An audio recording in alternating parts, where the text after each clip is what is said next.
Hi everyone, I'm Catherine, the artist behind Bigelow Fine Arts. Come color along with me on these lemur frogs from Fragile Worlds. I do like these more realistic pages, but they can be daunting and a lot of work to make look more realistic. I aim to break it down and work things up one leaf at a time. So grab those greens and let's color this up together. I'm starting with this long spear-shaped leaf, which oddly enough looks like a feather, and put down a base layer of chrome oxide green over the whole leaf except for the ribs. Those I want to keep lighter. I am filling this in with the little circles, trying to put down a nice uniform layer of color to build up from. This is a large leaf and it will take some time to fill it in. Take your time, but don't stress about it not being uniform. I have a few thinner spots of color and some where the overlap makes it darker. There will be more layers on top of this. I just like to have a light base layer to work up from. I do not know what kind of plants any of these are, although some of the flowers look like water lilies. The only thing I will know is what the frogs look like, since I was able to find the exact same references online that Kirby Rosanes used, and that also lets me know what the stem and flower looks like. If you haven't already, go ahead and hit that subscribe button. It helps keep you informed of when I post new videos, as well as join in on the color-alongs. I have full palettes and timestamps in a Patreon post, so go check that out if you want the whole list of colors. It makes it easier to get all the colors out and at the ready. And subscribing is the best way to keep up with the color-alongs. The lemur tree frog, or lemur leaf frog, are critically endangered in their native environment and have been completely wiped out in some areas of their historical range. Habitat destruction, as well as chytridiomycosis, a type of chytrid fungus capable of causing death in amphibian populations, have played a role in population decline. They are called lemur frogs because of their tendency to walk rather than jump. They are very territorial, with males pushing out other males or unreceptive females from their perches. During the day, they are a yellow-green, but at night when they are more active, they change color to a brown.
With the permanent green, I am adding in a layer at the edge of the leaf.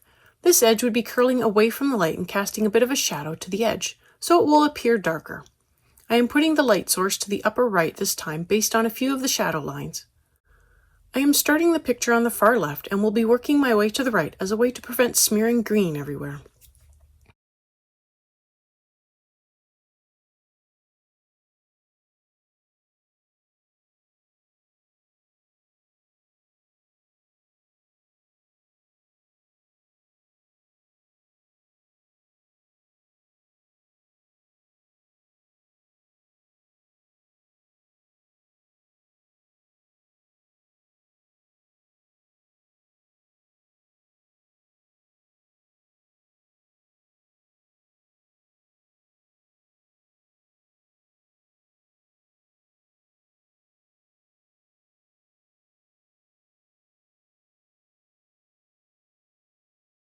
To darken up the inner part of the leaf, I am coming in with the pine green and adding in a darker layer near the central rib. While I have the outer edge of the leaf curling back, the inner part will be curling down into the central vein and also creating a darker area to the leaf. I will be keeping the center of each section lighter to show that as the high point of the leaf and where the light would be hitting it more. I am following the lines on the leaf at this point because if I do not put in a uniform layer of color, then any lines formed by my coloring will just blend into the line art and add extra texture to the leaf. I am trying to have the pine green darker at the bottom, closer to the central vein, and feathering the color out as I get further away.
I am adding in a layer of dark green to the whole leaf to darken it up a little and to blend in a slightly different green.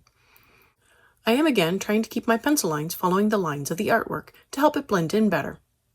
As I work my way along the leaf, I am adding in a little more dark green to the outer edge and to the center where I put the pine green.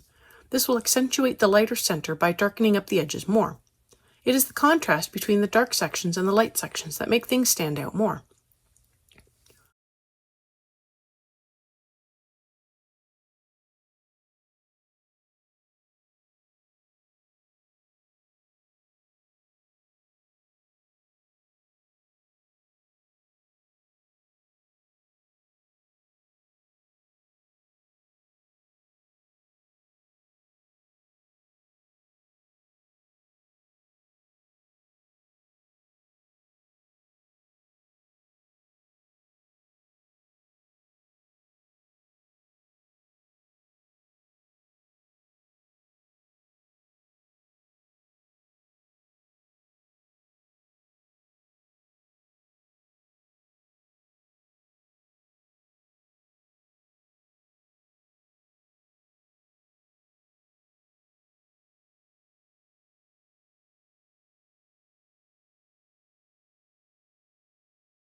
Finally, the shadows.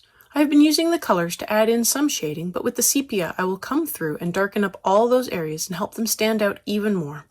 This ups the contrast even more. But for me, it is all about building up to that contrast. I like to go through and work up in light layers so I don't go too dark too soon. I put down a layer of sepia, then I go back through and add in another layer, especially at the darkest part, which is along the rib. I also add just a touch of shading to the outer edges of the leaf where it is curling away from the light.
For the highlight, I am coming in with the earth green yellowish and adding in a layer mostly to the center highlight area, but I also feather that out to the outer edge to help blend in the color a little more. This green definitely adds yellow to the leaf. The other side will get the same treatment, adding in a layer over the center highlight.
I bring in the May green and fill in the ribs and veins. This green is really similar to the earth green yellowish, just a little darker.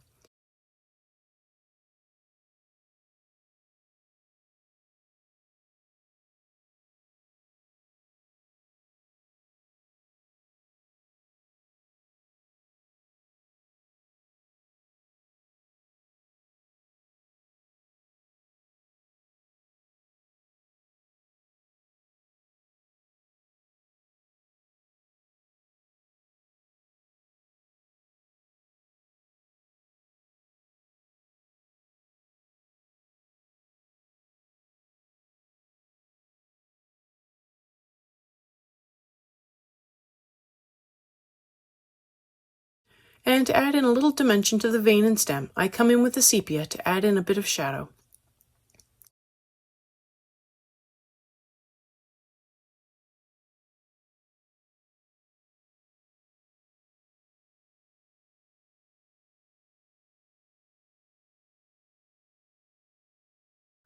I am now coming through and refining my colors a little more. I begin with the pine green and darken up and blend in with the sepia. I also add in a little more pine green under the ribs to show them standing out against the leaf. If you've made it this far and have enjoyed coloring along with me or just watching this leaf come to life, I'd appreciate it if you give me a like and subscribe to stay informed of when I post more videos. It really helps me out. Check out my blog posts on Patreon. I have a short write-up, my palettes, and a list of the chapter breaks, and they're available for everyone. If you have any questions or page requests, please leave them below or reach out to me on social media. I put a list of chapter breaks in the show notes as well as a list of equipment I like to use. If you use any of my affiliate links, it really helps me out without costing you a thing. I post 3 times during the week, and subscribing is the best way to stay in the loop. Plus, if I post more free coloring pages, you'll be one of the first to know.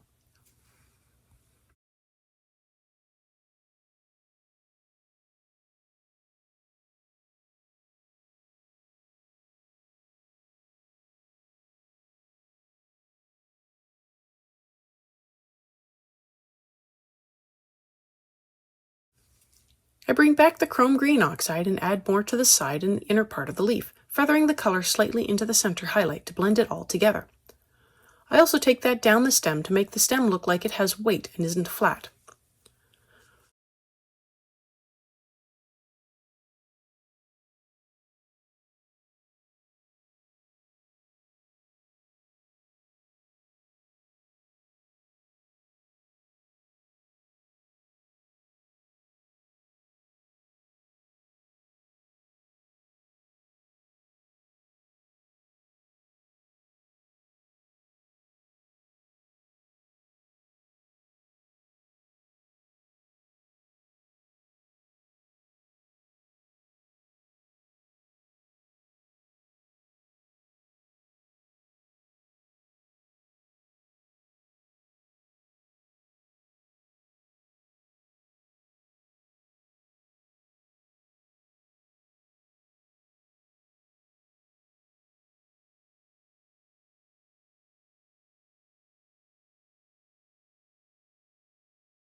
The veins and stem need another layer, so I come back with the May green and add in more to darken up the color and fill in the tooth of the paper more.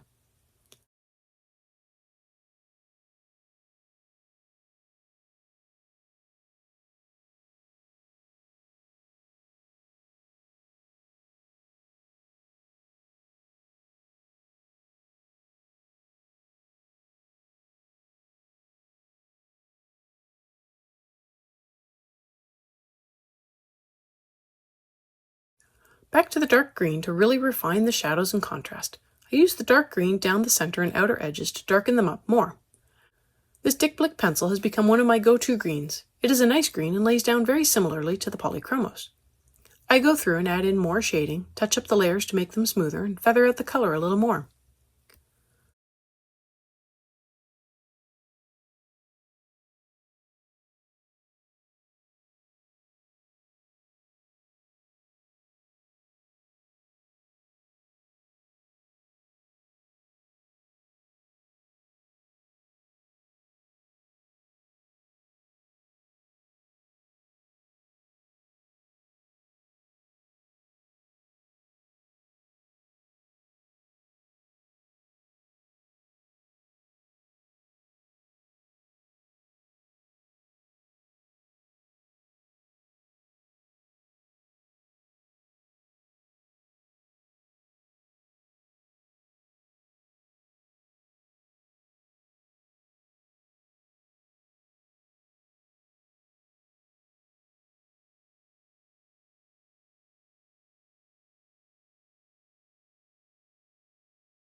The highlights get a little more earth green yellowish over them to help blend everything together.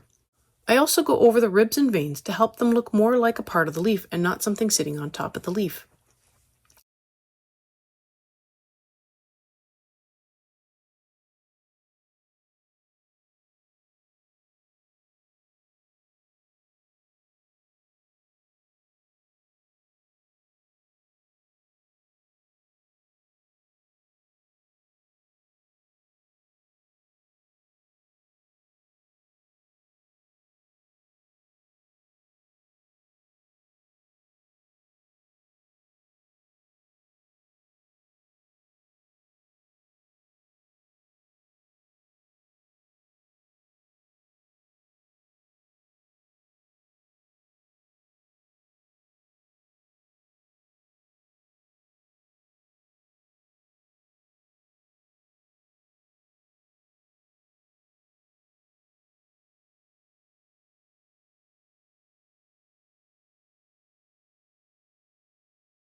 And to really make the veins a part of the leaf, I add in some permanent green olive over them, especially at the bottom where it would be receiving less light.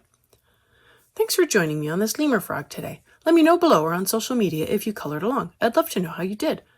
I want to thank you all so much for coming along and joining in with me on this coloring journey. I appreciate all my subscribers and look forward to more of you joining in and coloring along with me. Please like, share, and subscribe to help that happen. Until next time, happy coloring.